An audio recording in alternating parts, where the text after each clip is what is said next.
Olá, queridos, que a paz do Senhor, que excede todo o entendimento, esteja sobre você, esteja sobre a sua casa e sobre a sua família, em o nome de Jesus.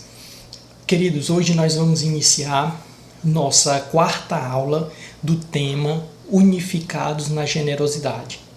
Aí você vai falar, Tiago, mas nós estamos vivendo um tempo tão diferente na nossa nação, em todo o mundo, e você vai tratar desse tema, amados, para você que está acompanhando todas as lições, né? Hoje nós estamos fazendo diferente, hoje nós estamos gravando esse vídeo para você, não estamos na nossa escola fundamental, na nossa casa, mas nós queremos estar continuando tratando desses temas, porque o Senhor tem alinhado nossos corações, o Senhor tem preparado as nossas vidas para esse novo tempo. Toda crise, ela vem para um alinhamento, para uma nova estação. Então presta atenção, o que nós estamos vivenciando hoje em todo o mundo é um período de salvação e um período de preparação da igreja. O Senhor, o nosso Salvador, Jesus, Ele está preparando a sua noiva para se encontrar com Ele. Está preparando. E está perto da vinda do nosso Salvador. Está perto a vinda do nosso amado Jesus. Está muito perto. Então o Senhor está preparando a sua igreja e está nesse momento de crise também trazendo salvação. Mas ainda não é o fim. O Senhor está nos preparando. E por isso que quando essa crise passar, você precisa estar fundamentado, você precisa estar preparado para um novo tempo, para uma nova experiência de vida, para uma nova maneira de viver, certo? Então, nós vamos trabalhar esse tema nessa aula e o texto base está no livro de 1 João, capítulo 2 e o verso 16, que diz assim: pois tudo o que há no mundo, a cobiça da carne, a cobiça dos olhos e a ostentação dos bens, não provém do Pai, mas do mundo. Esse é o nosso texto base, certo? Nós vamos falar de duas definições para a nossa aula de hoje. A primeira definição é a definição de generosidade. Nós já falamos isso na aula 1, 2 e 3, certo? Agora, nessa aula 4, nós vamos falar da generosidade. Qual é a sua definição? Generosidade é: eu sacrifico algo de mim em benefício de outro em uma ação de bondade e generosidade. Preste atenção. Não basta você agir de uma forma generosa. O agir de forma generosa, ele tem que estar alinhado com o quê? Com o princípio da generosidade. Então, o que estabelece a generosidade é o quê? Um coração grato. Por quê? Eu vou repetir o que é a definição de generosidade. Generosidade é eu sacrificar algo de mim em benefício de outro em uma ação de bondade e gratidão. Então é uma ação de gratidão. O princípio em si não é a generosidade. O princípio em si é a gratidão. É a gratidão que é o princípio, ou seja, a base, o fundamento, o átomo da gratidão. Certo? Então, queridos, essa é a nossa primeira definição.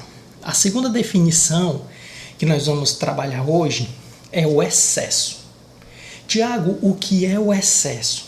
Excesso é aquilo que vai além dos limites.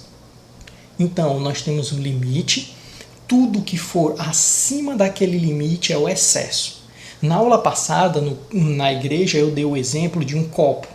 Você tem um copo com água, todo copo tem um limite. Se você colocar mais água dentro daquele copo, o que é que vai acontecer? A água vai transbordar, a água vai exceder, vai haver um excesso. Excesso é tudo aquilo que vai além dos limites. E essa definição ela é importantíssima para aquilo que nós estamos estudando para a aula de hoje. Então, queridos, vamos entrar na explicação. Nós deixamos a leitura para essa semana do texto, o primeiro capítulo do livro de Eclesiastes. Então, Eclesiastes, capítulo 1, é o texto base. O texto base não, foi o texto da semana para você ler, tá bom? E para você que já leu esse texto, agora nós vamos nos aprofundar e entendermos mais, porque é um livro um pouco complexo de se entender, porque você pode trazer a leitura desse livro de Eclesiastes como um andor, né? Porque é isso que Eclesiastes, isso que Salomão escrevendo esse livro mostra, um andor, uma angústia, mas esse livro é um alinhamento, veja como ele é poderoso. Nós vamos ler Eclesiastes, o capítulo 2, verso 1 até o verso 8. Então, acompanha comigo. Eu disse a mim mesmo, pois bem, eu te farei experimentar o prazer em toda a sua intensidade e conhecer as grandes alegrias da vida. Contudo, isso também se demonstrou algo inútil, mais uma vaidade. Só me fez concluir que do riso o que sobra é a tolice, e da alegria o que sobra é o vazio.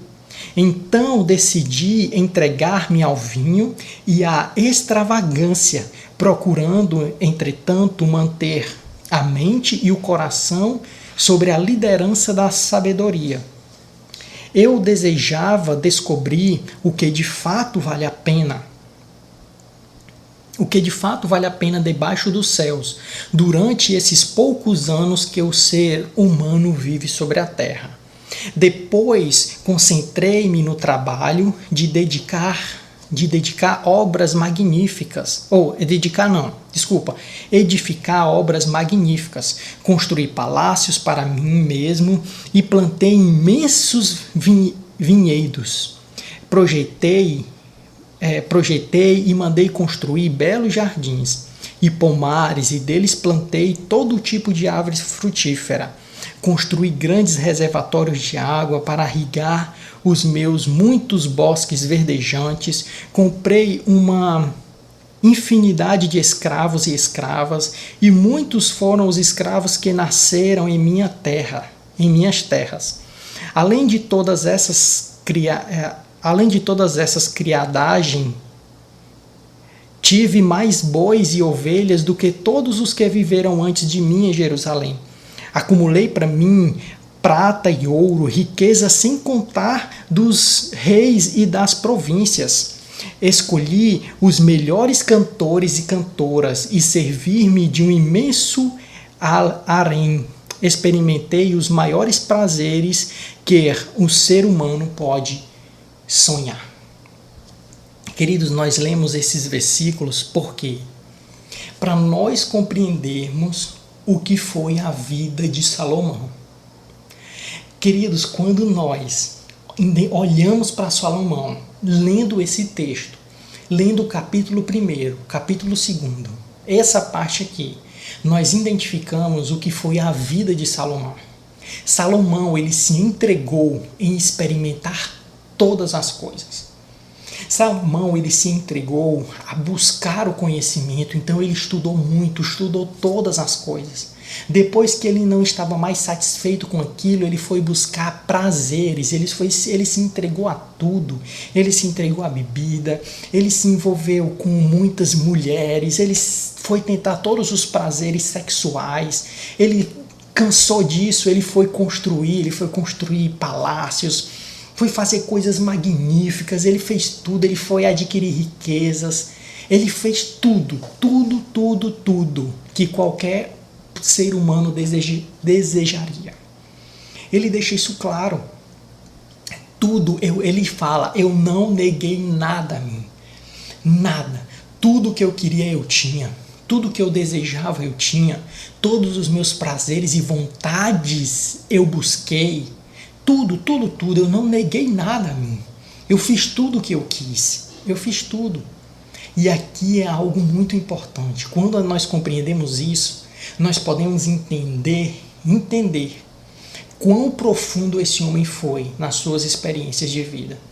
Talvez para muitas pessoas gostariam disso. Fazer o quê? Eu quero conhecer tudo, eu quero saber de todas as coisas. Ele era o homem mais sábio que existiu. Ele entendia de tudo, tudo, tudo. Era impressionante. Vinham pessoas de outros reinos estar com ele. Era o conhecimento, era a sabedoria. Isso que ele buscava. E depois ele foi se entregar aos prazeres. Quantas pessoas querem se entregar aos prazeres, ter várias mulheres, ter vários homens, se envolver sexualmente com muitas coisas, não negar nenhum prazer, se entregar à bebida, se entregar para ter satisfação, para ter prazer, para ter, muita alegria, para ter essa alegria. Aí nós podemos ver outra coisa. Nós podemos ver a pessoa que se dedicou ao trabalho, assim como ele, como Salomão, se dedicou ao trabalho, construiu grandes fortunas, construiu coisas extraordinárias, mas ainda assim não preencheu a ele. Ele percebeu que tudo isso era vaidade, que tudo isso só levava cansaço e fadiga, e que nada disso tinha valor. Tudo isso era inútil para ele. Era inútil para ele. Mas presta atenção. Aqui nós vamos chegar. Vamos chegar nesse entendimento. Veja só. Eclesiastes, capítulo 12 e o verso 13. Agora que já se disse tudo, eis que a conclusão a que chegamos: ama reverentemente a Deus e obedece aos seus mandamentos, quanto foi para isso que fomos criados. Ele termina a conclusão de toda a sua vida, ele chega à conclusão, a conclusão da vida dele. Olha, queridos, como nós temos que aprender com esse texto, com esse livro de Eclesiastes. Como nós temos que aprender? Porque isso traz um alinhamento. Ele fala que ele chegou a uma conclusão depois de ter feito tudo isso, de ter vivido tudo isso. Ele chegou a uma conclusão. A conclusão de quê? De que o melhor de tudo é você amar a Deus e seguir os mandamentos do Senhor. Que o melhor de tudo é você viver os mandamentos do Senhor. Que o melhor de tudo é você amar ao Senhor. Isso resume tudo. Isso resume tudo. Queridos, agora nós vamos entrar em uma profundidade maior. Vamos mergulhar um pouco mais. Então, acompanha comigo. Livro 2 Coríntios, capítulo 9 e o verso 8. Diz assim: certos de que Deus é poderoso para fazer que toda a graça vos seja acrescentada, a fim de que em todas as áreas da vida, em todo o tempo, tendo todas as vossas necessidades satisfeitas, transbordeis em toda boa obra. Amados, não há como você viver amando ao Senhor, cumprindo os seus mandamentos, de que a graça de Deus não transborde sobre você. Esse texto fala sobre isso, sobre viver os princípios, viver o princípio da generosidade. Quando nós vivenciamos os princípios do Senhor, quando nós o amamos, o que acontece, amados? O que acontece é que a graça do Senhor, o que é a graça dele? É o favor dele, é a bondade dele, é a proteção dele. Vem sobre a nossa vida, mas presta atenção. O texto ele fala de algumas coisas. O texto fala que a graça do Senhor vem em todas as coisas. Vem para todas as coisas. Vem para seu casamento, vem para suas finanças, vem para seus filhos, vem para todas as coisas. Todas. E o segundo, em todo o tempo. A graça do Senhor vem quando os dias estão bons, a graça do Senhor vem quando os dias estão maus, a graça do Senhor vem sobre você, vem sobre a sua casa, em qualquer tempo, seja em crise, seja fora da crise, seja na abundância, seja na escassez. A graça do Senhor, ela vem para você. Ele continua falando, o versículo fala, a fim de que em todas as áreas da vida, em todo o tempo, tendo todas as vossas necessidades satisfeitas. Aqui, queridos, nós entendemos uma coisa. O Senhor, Ele coloca um limite para a sua graça. Isso mesmo. O Senhor coloca um limite para a graça. A graça do Senhor, ela vem no limite. Sabe qual é o limite? Dar a você uma vida aonde todas as vossas necessidades serão satisfeitas. Todas as vossas necessidades, seja necessidade de dinheiro, seja necessidade de um relacionamento, seja uma necessidade de educação, para todas as vossas necessidades serem satisfeitas. Aqui a gente entende que vem um limite para a nossa vida. O que aconteceu com Salomão foi viver a sua vida em excessos, além de um limite. Ele excedeu a busca pelo conhecimento, ele excedeu a busca pelo prazer, ele excedeu a busca de realizações, ele excedeu. Ele foi além dos limites, ele foi além dos limites. Você, na sua vida, você tem que ter os limites, e Deus, ele trabalha na sua graça dentro de limites que venham ser para satisfazer suas necessidades. Coisas que não são nossas como necessárias, como vitais, como importantes, como relevantes, como prioridades, essas coisas, a graça de Deus não está aí. Aí pode estar a nossa vontade, nisso pode estar o nosso desejo, o nosso anseio, o nosso querer, mas a graça de Deus não está. Não está. E aqui nós entendemos, o versículo ele termina dizendo, transbordeis em toda boa obra. Alguém só pode transbordar se ela tiver limites. É como um copo cheio d'água. Se você tem um copo desse tamanho, é o limite desse copo. Quanto mais água você colocar, não importa, essa água vai sair. Agora, se você tem um limite muito alto, você vai precisar encher muito esse copo, muito, e vai demorar muito para ele transbordar. Vai demorar muito. O que o Senhor ele estabelece na sua graça em nós é o seguinte, olha filho, isso aqui é para satisfazer todas as suas necessidades, mas eu vou transbordar isso na sua vida, para que o transbordo seja para o outro. Tudo aquilo que é excesso em nós, que vem em excesso para nós, não é para ficar conosco, é para ser compartilhado, é para ser transbordado, é para ser distribuído, é para ser derramado em outros. Essa é a vida de uma graça que o Senhor fez em nós. O cristão, ele vive a sua vida em limites. E qualquer coisa que venha a exceder esse limite, ele sabe que não é para ele. Ele sabe que ele não pode viver além dos limites, porque o limite vai trazer prejuízo e vai tirar ele da graça do Senhor. Vai tirar ele da graça do Senhor, vai tirar ele desse lugar. Então, vamos entender isso com um pouco mais de profundidade, lendo em 1 João, capítulo 2, verso 15, 16 e 17. Não amem o mundo, nem o que nele há. Se alguém ama o mundo, o amor do Pai não está nele. Pois tudo que há no mundo, olha só, a cobiça da carne, A cobiça dos olhos e a ostentação dos bens não provém do Pai, mas do mundo.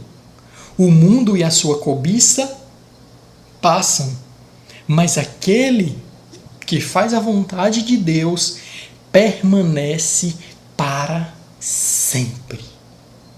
Aquele que faz a vontade de Deus, aquele que ama o Senhor, aquele que vive os seus princípios, permanece para sempre. Para esse a vida eterna, para esse a salvação. Aqui, querido, nós vamos entender o que é cobiça. A palavra cobiça e excesso são as mesmas coisas. A cobiça fala de um excesso. O excesso da carne, o excesso dos olhos e a ostentação dos bens. Ostentação e excesso também são as mesmas coisas. Aqui nós vamos entender um pouco mais profundo sobre isso. Olha só, o que é o mundo? O que é o mundo? O que são as coisas do mundo? As coisas do mundo é tudo aquilo que não foi criado por Deus. Tudo aquilo que foi criado pelo homem. Tudo que foi criado pelo homem, isso é do mundo. Isso é criação humana, é criação do homem. Tudo isso é do homem, não é criação de Deus. Mas aqui nós entendemos uma coisa. O que o Senhor está nos falando não é nos abstermos de tudo, ou seja, não é negar todas as coisas dos homens, não é nos afastarmos de uma vida humana, não é nos afastarmos de uma vida no social, de uma vida natural, não é isso. Aqui a orientação é você se livrar dos excessos, você se livrar da cobiça, da ganância, porque tudo isso é um excesso excessivo, vai além dos limites. E aqui nós vamos entender as três coisas de excesso. O primeiro excesso, o excesso da carne. O segundo excesso, o excesso dos olhos. E o terceiro excesso, o excesso dos bens. O primeiro, cobiça da carne. O que é isso? A cobiça da carne é um excesso de desejos por prazeres. Esses prazeres podem ser prazeres sexuais, prazeres em bebida, em comida, tudo em excesso. Queridos, uma pessoa que ela busca ter excesso, o que é um excesso sexual? Ela já não se satisfaz com a sua esposa, o homem não se satisfaz, casou com ela, não se satisfaz, agora ele precisa ter prazer com outras mulheres. Ele já não se satisfaz com a mulher, agora ele vai ter que se satisfazer com outro homem. Até chegar a um ponto de buscar satisfação em animais.